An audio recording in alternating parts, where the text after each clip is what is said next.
to the Harvard Business School online virtual event. My name is Gwen Mdinaradze. I'm the business consultant, lecturer, founder, and CEO of Speakers Alliance Canada, an international speaking and consulting company, and the Harvard Business School online global chapter lead. Today, it is my great pleasure to facilitate this virtual event and host true professional, sought after scientist and speaker Saul Girouard. I will get back to Saul's introduction in a few minutes, but I want to speak a bit about the global chapter.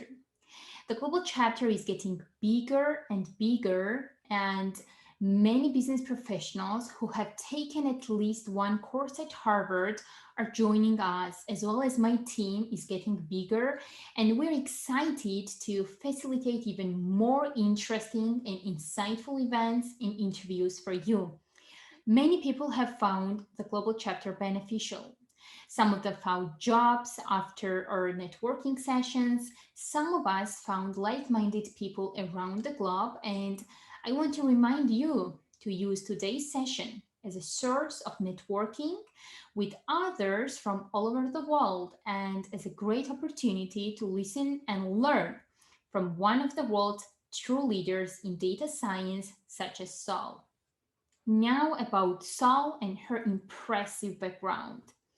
Saul is a mathematical economist, chartered alternative investment analyst, data scientist, quant, and computer scientist who channels her interdisciplinary background in applied sciences to the intersection of financial markets and technology. She is the CEO and co-founder of Data Innovation Labs, a full-service data science and decision intelligence consulting group deploying 4IR technologies and implementing digital transformations across the business verticals. Saul has extensive domain knowledge in alternative investments and has traded, modeled, and developed trading strategies for the entire universe of securities and contracts, including derivatives. She has been one of the few quants worldwide to successfully model a wide spectrum of agrarian commodities in the hedge fund space. And she was one of the first data scientists to embrace blockchain and DLT technologies and to leverage AI and deep learning. Saul holds degrees in commercial engineering, macroeconomics, econometrics, finance, and management. She received an MBA specializing in derivative securities from Indiana University, and she also graduated top of her class from Harvard University and holds academic teaching fellow positions for data science courses at Harvard Engineering School, Institute of Applied Computer Science, and the Harvard Extension School. Her training as a data scientist and her deep knowledge of AI have helped her overcome her new hearing disabilities, finding motivation in how artificial neural networks learn. She is now successfully defined severe neurosensorial hearing disabilities, for which there is no current medical cure. By leveraging the math and theory of AI, she's able to achieve inclusion and inspire others as a leader in tech. And I'm one of the inspired people after seeing Saul's social media channels, videos, and posts, because the way she explains the subject, it's easier and understandable for someone who is not good at data science or AI. So after the videos and posts, actually I went back and did further research on digital transformation, data science, AI. So thank you, Saul, for such inspiring videos and posts on social media channels. And I want to add that today Saul will speak about digital transformation as the keystone for corporations to survive the pandemic economy. Saul, thank you for joining us today and welcome to the Harvard Business School online event. Thank you so much, Gwen. I am so thrilled to have everyone in this talk from all over the world. It is a pleasure and an honor to be addressing you all.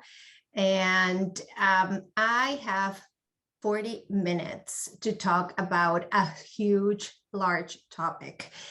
This is a topic that actually forms part of professional development courses. This is a professional development course. It is a professional development workshop, and I will give you an overview in the next 30 minutes about how COVID has been the digital transformation agent over times. There has never been such a powerful transformative agent before, chiefly because of our levels of digital evolution. Our levels of digital frameworks, our digital interoperability, and our digital dependency. By the time COVID hit the world was at the doorstep of an era with new rules, new methods, an era of a new frontier of technologies, AI, cloud computation, daily exponential increasing amounts of data, IoT, and blockchain. An era of enhancements and optimizations like never before seen in our collective human evolution. An era that, despite of our beliefs, has positioned us to an evolve or die situation. This new fourth industrial revolution era is redefining all, and we cannot go back to yesterday, nor expect to conduct business in the same way. Because of this, everyone, when COVID-19 hit our planet, we made a swift change to digital everything, right? It made digital transformation the keystone for corporations to survive the new COVID-19 economy, the economic landscape, from really a corporate existential survival prior to COVID-19. Together today, I am going to walk you through a time travel analysis without having to share my screen for another presentation that you have to follow slides. I'm going to tell you all. I'm going to tell you what happened when COVID hit the world in the most concise, summarized way. What was the corporate landscape before COVID hit? I will give you facts so you can understand the complete landscape of the existential meaning of digital transformation. What are the benefits of digital transformation? How does properly executed digital transformation look like? Why doesn't digital transformation get more massively adopted? Why doesn't it seem to bring true impact thus far, right? We will do as deep of a dive as I can do in the amount of time I have to address you on all of this and what you need to know to make changes in corporations to thrive in the COVID economy. And before questions and answers, I will give you some takeaways to take with you. So what happened when with the pandemic hit the world? COVID-19 actually showed us the fragilities of our systems, all of them. It challenged them all, our economic systems, financial systems, our governmental systems, technological systems, political systems, right? Our human systems, societal, health, behavioral. COVID-19 showed us our effects on our planet. When the world went on lockdown, we were able to see our cities and landscapes again. Remember when we all saw those pictures before and after lockdown? We could truly see the Eiffel Tower again, the Taj Mahal. We could see Milan and Venice like we were the Medicis in the middle of the Renaissance atmosphere, right? Some parts of India even saw the Himalayas for the first time in decades.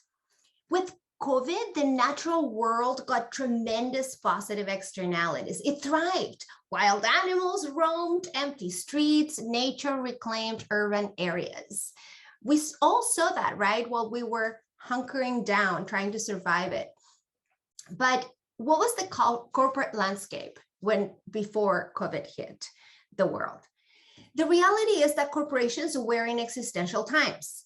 The advancement of technological methods, the new frontier technologies of the fourth industrial revolution, right? The big data, AI, cloud, blockchain, IoT, put the corporate world in a Darwinian state. It wasn't just us, the individuals, even if you weren't a data scientist, that are placed to learn new ways of doing things. Also, before COVID hit, all of our systems, our economies, our corporate processes were being placed in a dire punctuated equilibrium. Bursts and rapid rates of evolutionary change punctuating an equilibrium which in the macro actually is quite stable, even if it doesn't seem like that.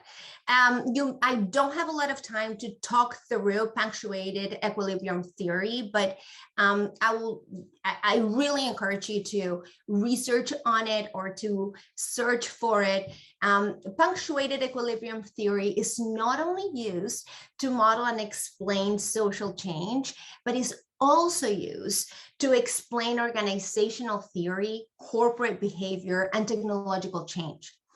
We were placed in the midst of a textbook, real life expression of a theoretical model, which we will use it as a learning experience of social groups and corporate system extinctions for generations to come. So quote me on that in 5-10 years. And there's clear evidentiary support that the corporate world was in a critical evolutionary place.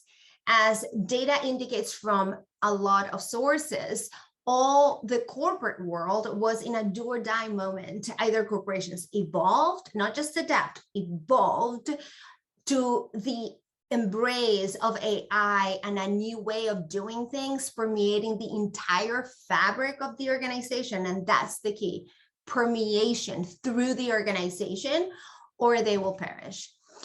Additionally, and this is one of my areas of expertise, almost in textbook network theory with power law distribution behavior, the first movers in this digital transformation evolution will win market share and the profit pie. In this critical mass extinction, the companies that lead will not only be able to set industry standards, they will blur industry lines, but they will also be positioned to capture a share. And I know it sounds staggering, of trillions of dollars that these new frontier technologies will actually produce. And the sad part is that the laggards will not just be able to compete at all. Before COVID-19 hit, it was truly that existential for corporations. In essence, digital transformation is a disruptive evolution into an entirely new way of working and thinking. It's a process that requires a full transformation of business units for new ways of functioning. This is precisely the causality that was prompting so many legacy businesses to fail. And you saw this in the news and already become extinct before and during COVID, as their reliance on current processes impeded them to actually engineer new radical ones, which in turn makes this evolutionary digital transformation so difficult, right, for the corporate world, because they have to shift and invest in new frontier technologies that are viewed and perceived, remember these words, perceived and viewed as unproven. So I'm going to give you some cold, hard facts before COVID. These are facts before COVID. AI early adoption is key. In the professional services and retail, companies that did not deploy AI reported digital cash flows that were 15 to 20% lower than their AI embracing peers. In financial services, that gap was 30%. And in high tech, it was an extremely substantial 80%. And this is data from research from McKinsey's senior partner, Jacques Bougeon, from 2019. 52% of Fortune 500 firms, and I know it feels that is so unreal, had declared bankruptcy or been acquired or merged since 2000. And that is Tom Siebel information from 2019. 40% of existing companies were estimated to close operations in the next decade. And that is actually Michael Sheets' data and research in 2017. So in this existential landscape, right, for corporations, what are the benefits of digital transformation? Well, there are many. The digital transformation technologies allows corporations to enhance features, functions, performance of products, make better decisions, create new products, optimize internal business operations. Of course, we know about this one, free up workers, right? So by having automated tasks, pursue new markets, capture and apply scarce resources, which is really crucial for a corporation. And also, and this is the part that is most feared by a lot of people, reduce headcount through automation. But there's another area in digital transformation that I don't think that people realize. We had a big change in the AI field, and that was deep learning. Deep learning and the related hardware advancements that allowed us to actually deep learn, right? Change the applicability field of artificial intelligence, and it solidified the impact of artificial intelligence for businesses.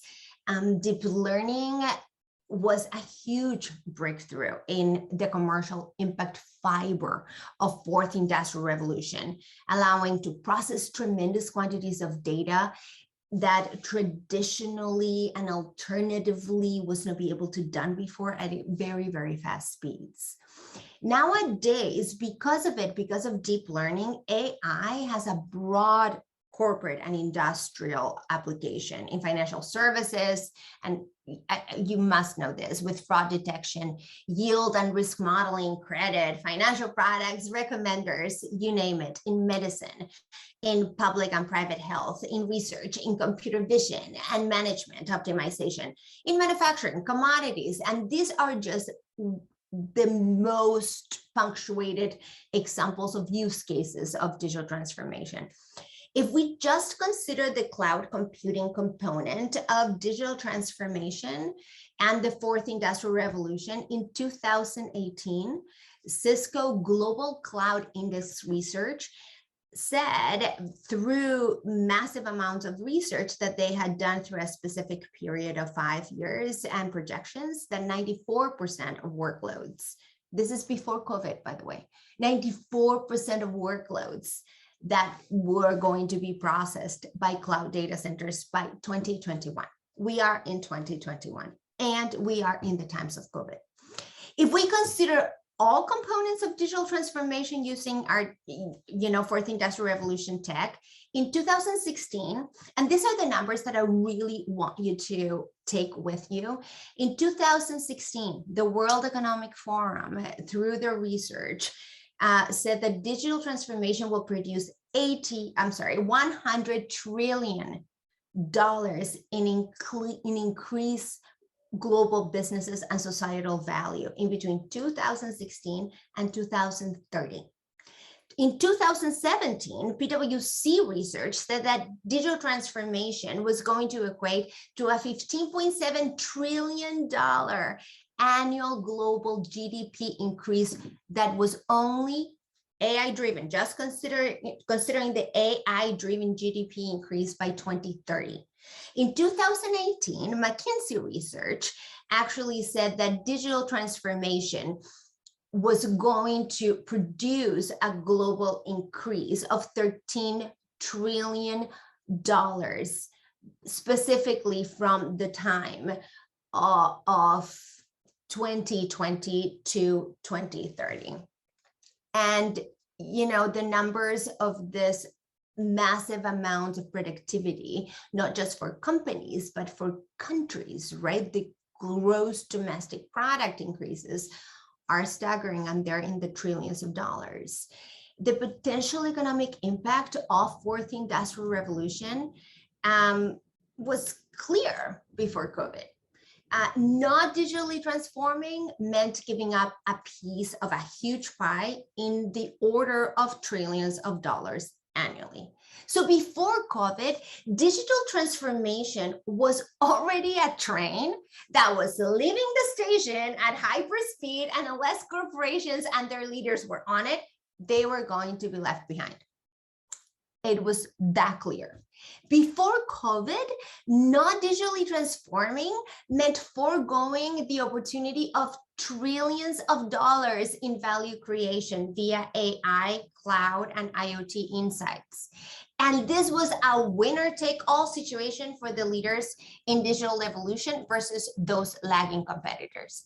Before COVID, not digitally transforming meant losing operational efficiencies of digital optimizations that harness dramatic increases and efficiency in virtualization that makes cloud computing the right shift for corporate legacy applications out of corporate data centers and into the public cloud. Now, after COVID, there was another shift. When COVID hit, there was a shift that went from public clouds to private clouds. And I know the cloud is still in its nascent stages, but it's already legacy. And we actually experienced this in our corporations, in the ecosystem of corporations. For example, in Punctuated, we had this private cloud that was extremely optimized and redesigned from the ground up. Imagine all these layers of not optimized and inefficient layers in the public clouds taken away, redesigning the cloud from the ground up. And because of COVID, literally last year, we had to actually launch our Punctuated cloud to the market. That is a huge need and shift. So what does properly executed digital transformation looks like?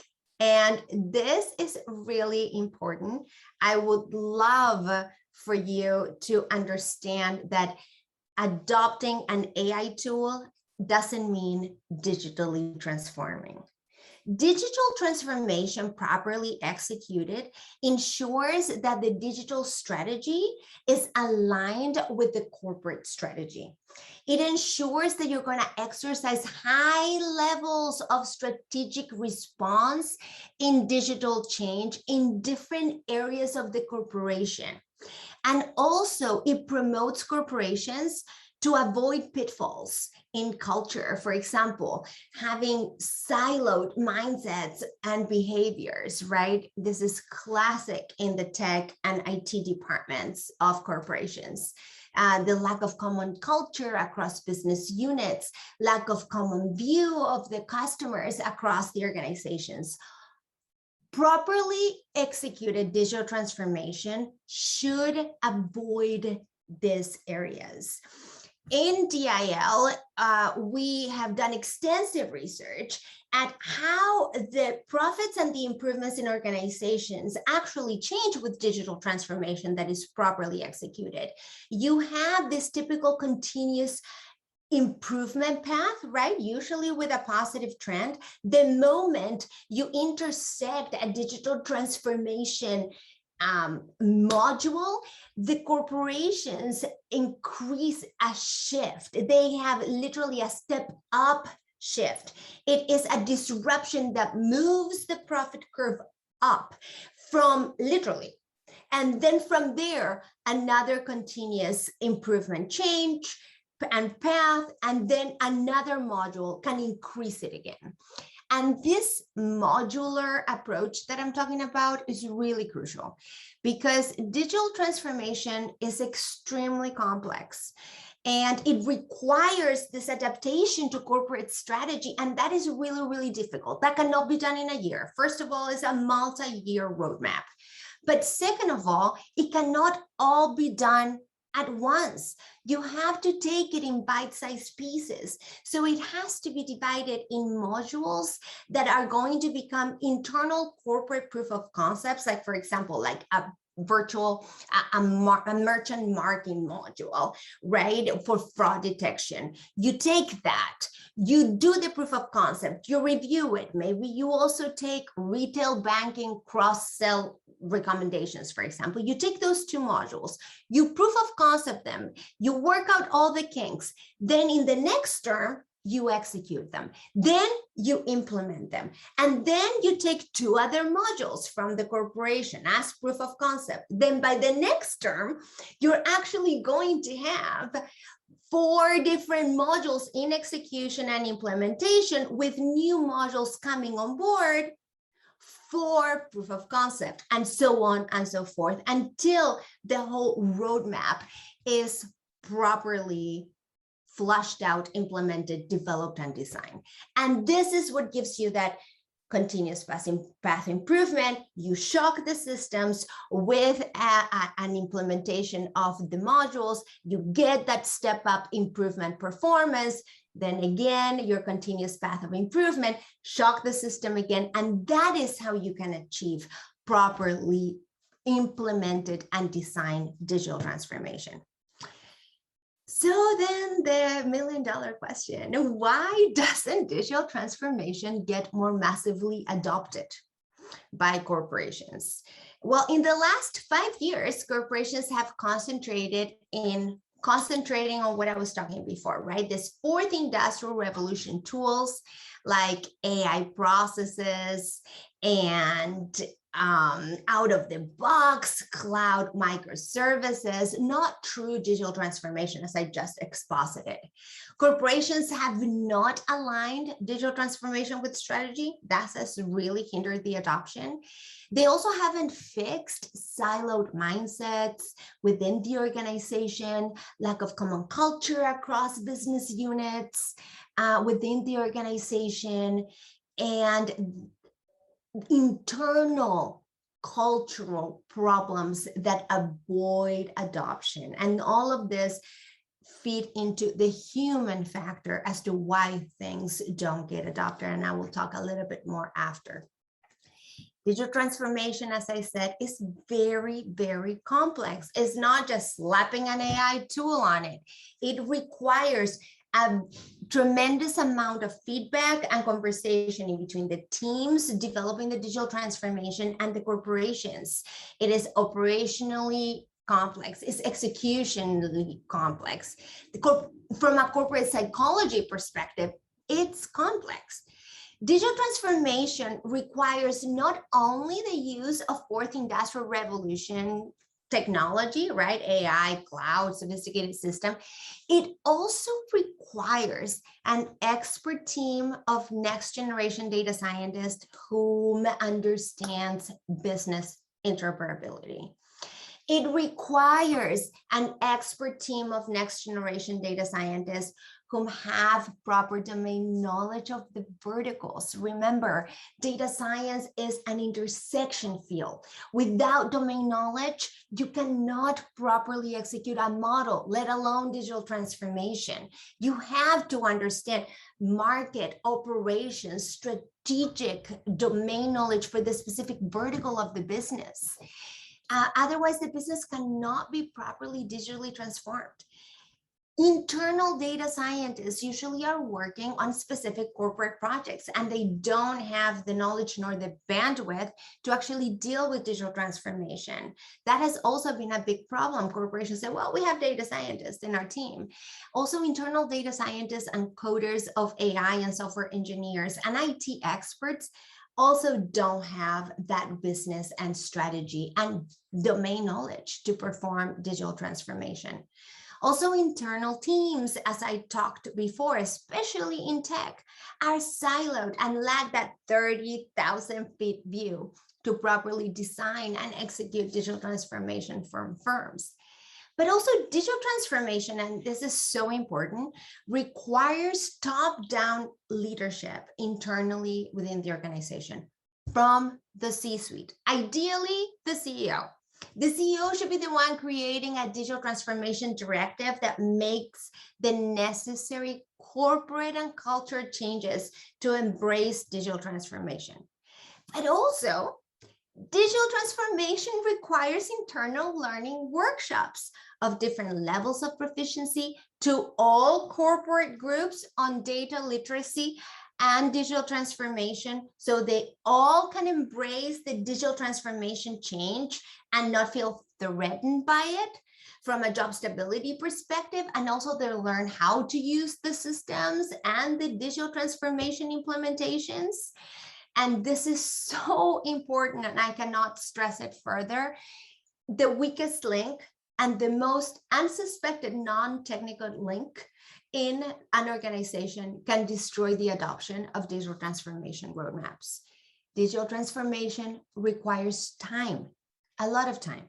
And also, digital transformation is expensive, even though it does produce quantifiable savings and produces very high return on investment on digital transformation. The potential increase in enterprise profitability if AI is embraced across business operations is 30 to 50%. It is truly an extremely powerful tool. But the biggest hurdle in digital transformation adoption is corporate psychology and the human behavioral impediment. Neuroscience and psychology here are key. And I have done a lot of work in neuroscience, a lot of work in cognitive biases, expert cognitions in finance, marketing, healthcare. And I may be the only data scientist and CEO that will be telling you this, but cognitive biases are one of the biggest obstacles for digital transformation adoption. They're insidious cognitive biases sabotaging digital transformation. And these biases are ingrained in us humans. It's brain and human evolution. It's inevitable. They require guidance, they require learning, they require a new perspective to overcome them. We are only going to be concentrating today on beliefs, decision-making, and behavioral cognitive biases as I go through.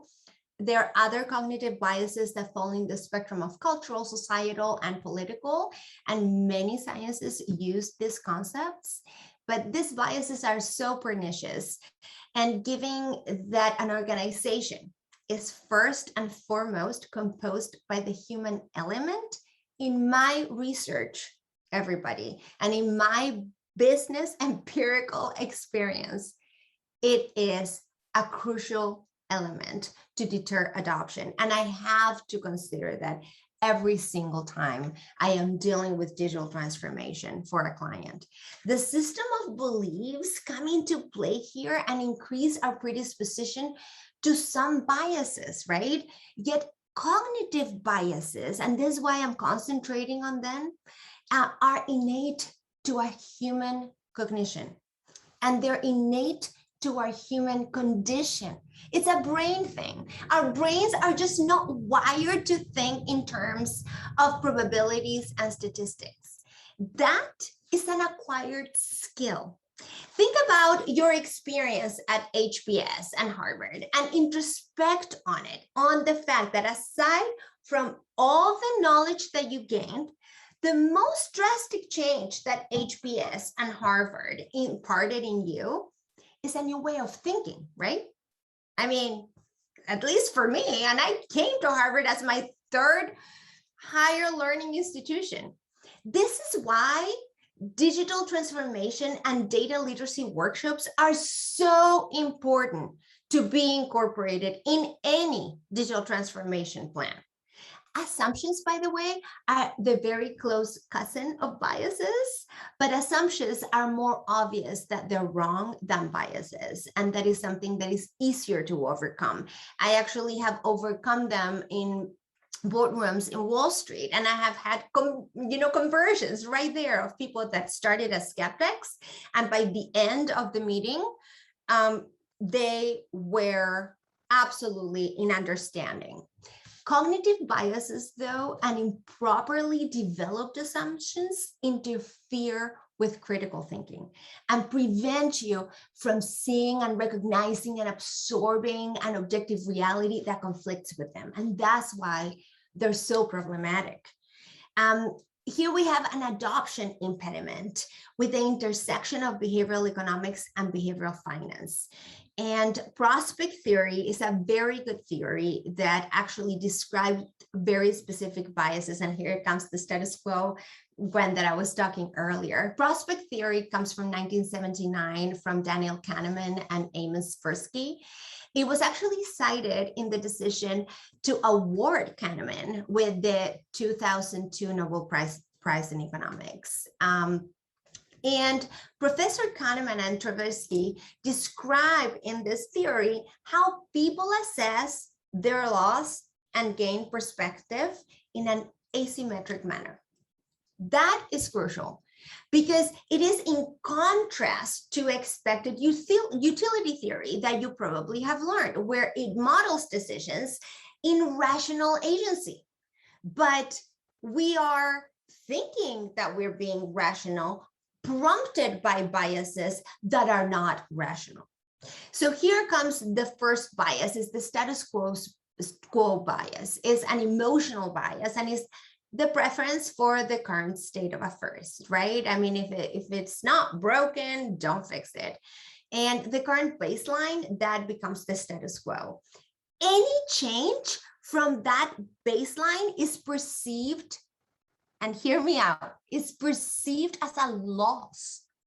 And there's a large body of evidence and research suggesting the status quo bias frequently affects decision making. This is the classic case in finance where, you know, as long as they're making money, right? The car they're driving has square wheels. We're not going to make them round. You know, we're making good profit. Another bias that falls here crucially for the adoption of digital transformation is the endowment effect. It's also known as the divestiture aversion.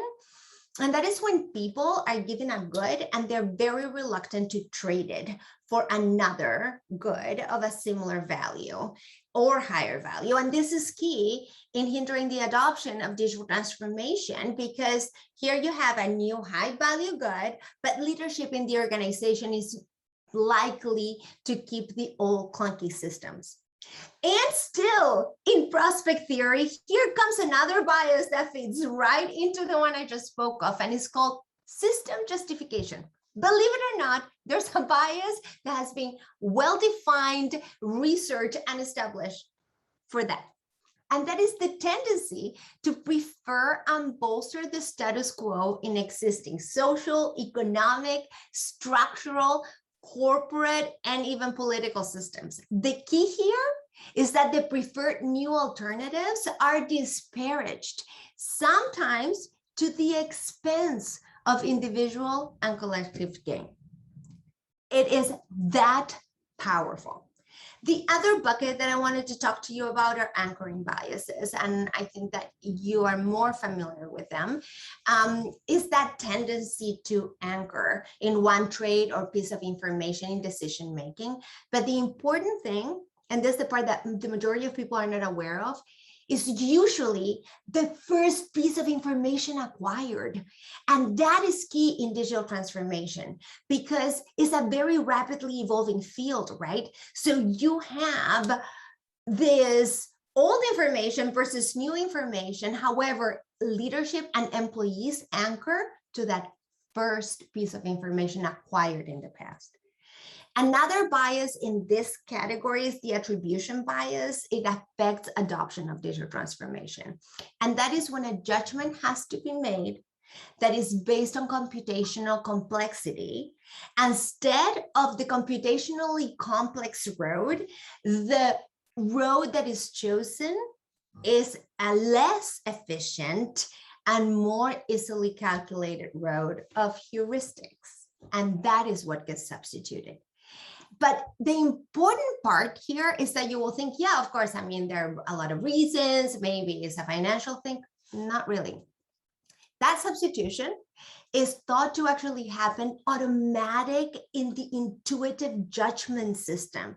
And this is extremely crucial because it's not happening in the self-aware reflective system of our brains. It is that innate. And there's another bias here that it is something that you may not know of. It's called the law of the instrument bias.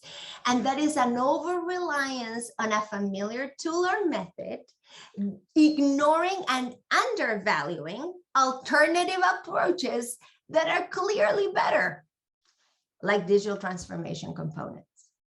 There's another category of biases that are more obscure, but they really, really affect digital transformation adoption, and that is the extension neglect biases. The base rate fallacy here is big. It's that tendency to ignore general information and focus only on information pertaining a specific case, and feed straight into the anchoring bias that I told you before, right? Is when that general information is more important. However, people kind of raise their hand on a specific tiny detail and they make that the exemplary fact instead of considering the macro. And this is actually defined in corporate behavior. It's actually called, it has a name, it's statistical general on corporate extension bias. Another bias that is very related to this, and I'm sure we all have stories, and I hope that we had more time to share them, is actually called in this bucket of biases, is called the zero risk bias. And it's the preference to concentrate on reducing a very small risk to zero, rather than reducing a greater, larger risk. And we have all seen that happen. I mean, it even happens in your daily lives. If you really think through it, you're going to be like, oh my God, I'm biasing. And there's another bucket, and these are the logical fallacy biases. I really want to talk here about three of them that are crucial and that you may not necessarily be super familiar with. One is the irrational escalation or sunk fallacy. Sunk cost fallacy is when people justify the investment in a decision based on the cumulative prior investment, despite of the new evidence suggesting with changing economies that that decision that you made a little bit ago and that you invested on is probably wrong now and certainly not effective. And this happens all the time when there's an evaluation of costs by corporation on digital transformation. The other bias that you're probably not familiar with that is crucial is hyperbolic discounting. And that is the tendency to have stronger preference for more immediate payoffs relative to future payoffs. And this leads to very inconsistent choices in time. And this is the reason why a lot of companies are adopting this little AI tools. Yeah, we're digitally transforming. We're adopting these small AI tools instead of adopting a digital transformation plan. And this is why those companies that are doing that, they don't really experience the tremendous increase and the big portion of the profit pie. The other bias that is all related with this is called the planned continuation bias. And this is one of the most crucial biases in COVID times. And it's a failure to recognize the original plan of action is not appropriate anymore for a changing situation or a changing environment that is actually different than anticipated. Hello, COVID-19. And this happens, people, I'm telling you, at such an innate level. People are not, corporations are not realizing, leadership, strategy teams are not realizing this is happening. So these are, in my experience, the big factors that one has to deal with before applying digital transformation. And then, of course, we have the confirmation biases that I'm sure you're very familiar with. The tendency to search, interpret, focus, or remember information in a way that confirms one's perceptions. Internet search engines, by the way, they're a box of confirmation biases. But here I want to touch on a couple of biases that you may not be very familiar with. One is the Semmelweis reflex bias, and that is a tendency to reject evidence that contradicts a new paradigm. How many times that hasn't happened at work, right? Another one is the continued influence bias, and that is so pernicious. It is a tendency to believe previously learned misinformation even after it has been corrected. And the key thing here is that misinformation can still influence subconsciously inferences and decision-making generated even after a correction has occurred. And in an ever-evolving field like digital transformation, with ever-evolving technologies, in a new ever-evolving reality with COVID-19, that is extremely pernicious. So what are the takeaways for you on this? One, the COVID-19 has not only been the digital transformation agent of our times, but it has effectively pushed us to what I pose is the fifth industrial revolution. And in my next book, I will be exploring how the fourth industrial revolution was the development, the evolution, and the setup of all these next generation technological frameworks like AI, cloud computing, blockchain, IoT, and all pushed by the exponential increase of the amount of data. At the core, and this is important for you to understand, at the core, at the heart, in the soul of the fourth industrial revolution and all of its disruptions across economic systems worldwide, there is the oil that fuels it and expands at an exponential rate. And that, my audience, is data. Data is the basis of AI, cloud computing, blockchain, IoT. These technologies wrangle it, process it, they store it, they structure it. It truly is all about data. So data and COVID-19 have placed us at the doorsteps of a new era, the fourth industrial revolution, where we are now forced to apply truly all of these technologies in a fifth industrial revolution space. Now we have to apply them. Now we have to make them work for us because we have no choice. We all were forced into the digital space, like it or not, even our kids, going to classes from your house. This era is one where the world has actually changed, and we can't ever go back to the way things were before COVID. When COVID hit, we already had the reality of a fourth industrial revolution age where organizations needed to reinvent the way they interacted with the changing world. Organizations needed to recognize when an existing model has run its course and evolve, right? Going back to those biases that I was talking to you about. But with the COVID-19 effect, strategic first movers will seize market share, EBIT and revenue growth, capitalizing on the step change, profit, exponential potential that I was talking to you about of fourth industrial revolution technologies and applications. This has been clearly established in research reports, where the initial path of continuous improvement gives way to a much steeper slope. And those are the dramatic results of performance and revenue improvement of digital transformation. And the companies that are leading this evolutionary charge will win the battle for market share, for profit growth, and to their own advantages. Business struggling will just not be able to compete. And the part that I really want for you to remember is that digital transformation properly enacted and corporate leadership and organizations with proper learning and developing the necessary skills to overcome our unique human innate biases that tamper with this adoption and expert execution are crucial. Without that, we cannot expect to survive in, this corporate survival times after COVID. But that's all I have time for. Thank you so much for your attendance, and when I'm open for questions.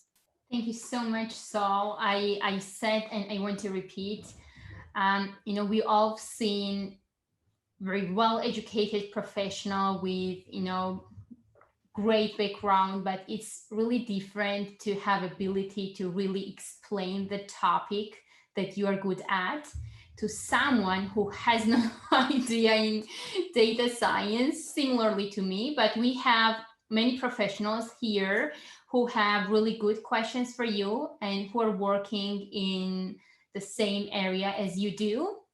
And the first question is from Karen. Karen, if you want to unmute yourself and speak with Saul, please do so. If not, I can read your question from the chat. It will be great if you can read it because I'm driving right now. Oh, okay. I'm listening to you. So it'd be great if you do that for me. Karen's question is, I would like to know how should a department of Chief Digital Officer should look like and who should be in that team?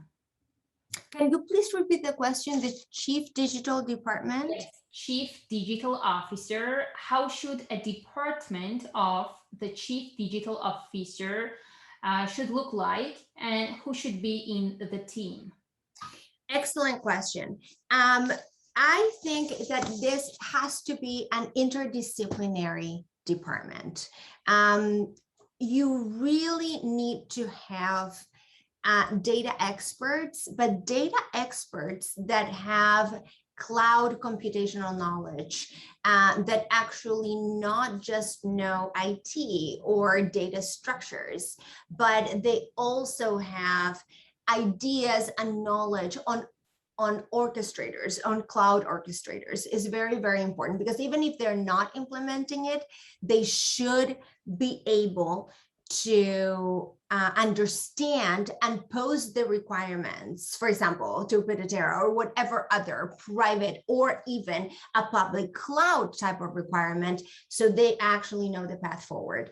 That department should also have a strategy component. It has to be married with the strategy organization of the company. Ideally, that department should also have an element of financial inclusion, maybe not as a member of the department, but very clear communication with stakeholders on the financial side, as well as on the strategy side, because in that way, it can really operate to develop cohesive digital approaches for the organization. Data scientists are crucial in that department, but it's very important that those data scientists have the proper domain knowledge. Knowing how to code an artificial intelligence algorithm does not mean that you're a data scientist. You really need to be able to have the domain knowledge of interdisciplinary fields. Otherwise, is what we called at Harvard the danger zone. That person is in the danger zone. An astrophysicist, PhD, can code you a lot of deep learning algorithms. That person, without an approach to business and a domain knowledge in the vertical, will not be successful, and it will derail the process. So there is a component of technical requirement. Also, a cloud expert will also be relevant to have there. Again, this is not a cloud expert that is going to be coding in the cloud, even though they could be manning a sandbox or their own virtualization space, but it should be an expert that actually knows of the requirements for cloud computing. But I'm going to add something else that probably a lot of people don't say when they answer this question. A cybersecurity expert, please. You need to have somebody in cybersecurity there. There's a lot more attacks than people know. There's like the DDoS attacks, there's like bots, there's a million of things that you need to consider on the front end and a million of things to consider in the back end in cybersecurity. So I will also add cybersecurity to that. Thank you, Saul. The next question is from Mausa from Senegal. I'm here to learn how using digital to create my own business in financial domain. Is that the question? Yeah, so how to use data science in financial domain to create his own business. Okay, and what area of finance is this I business have no in? idea. Mausa, if you're here, please unmute yourself.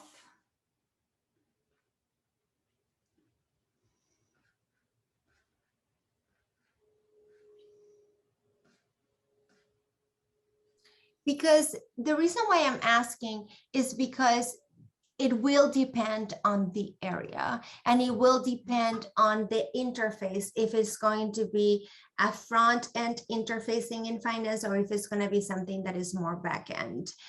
One thing that I will encourage anyone in this position is to actually have really good knowledge of Python. Did you see that video, Gwen, when I had that crown? And I was like, the things you need to know to be in data science. And I said, Python is king. And then I put a little GIF of a crown. Yeah, it's true. You need to know Python. Python is king. Python is where the majority of libraries are actually built in data science. And Python will give you that ability. So regardless which area you need to concentrate on, you will be able to acquire the skills to be successful in this type of endeavor. So for example, in specific areas of finance, you will need to actually interface a lot with APIs that will require a lot of scraping, very minimal natural language understanding, very minimal natural language processing, but at least you will have some tools to be able to do some vision computing. All of this is deep learning, by the way. All of this is beyond that machine learning bucket. It goes into the deep learning bucket. There are areas of finance in which natural language processing is huge. And natural language processing is my field of research, and natural language understanding is very difficult. It has been the redheaded stepchild of artificial intelligence for way too long. And